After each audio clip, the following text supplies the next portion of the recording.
I was driving Uber on Christmas Eve. Bills don't take holidays. My back ached, the heater was stubborn, and the streets glowed with families rushing toward warmth. I wasn't bitter, just numb. At 8:47 p.m., I got a ping. Pick up at Mercy Hospital. The passenger was an elderly man with a thin oxygen tube and eyes that carried a storm. I offered to help with his bag, but he waved me off. Just drive, he said.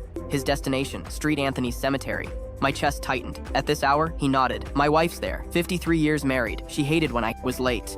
We drove mostly in silence. He stared out the window, watching lights blur into memories. Halfway there, he said, "You married?" I shook my head. "Divorced." He nodded, understanding too easily. "I almost divorced her once," he said. Year 10. Thought the fire was gone. Then she got pneumonia, and I realized I didn't love excitement. I loved her breathing.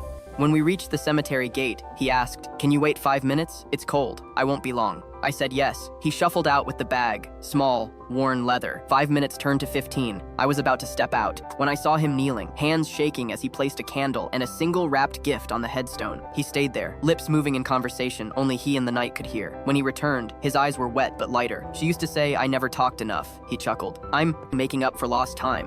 On the drive back, he asked, "You ever think about trying again?"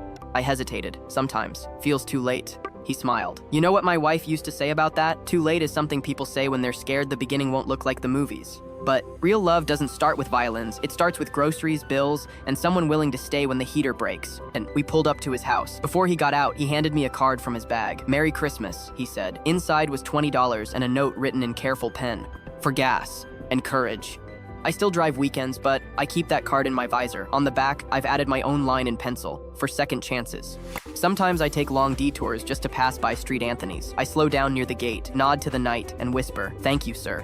Sometimes I park a little longer and watch other couples, young and old, walking together, holding hands like they've been practicing for decades.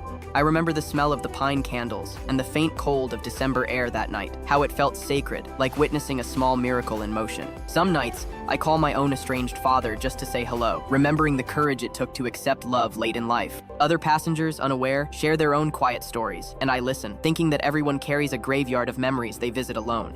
I've learned that Christmas isn't about presents or perfection. It's about the moments we show up, even when we feel invisible. Every tip, every small gesture now carries weight I didn't understand before. A candle, a card, a simple ride, they're proof that human hearts keep trying. And on nights when the heater refuses, or my back aches, I still drive, thinking that maybe someone will need a quiet reminder that it's never too late. Love doesn't always give you a movie moment. Sometimes it just gives you a quiet reminder that it's not too late to start again.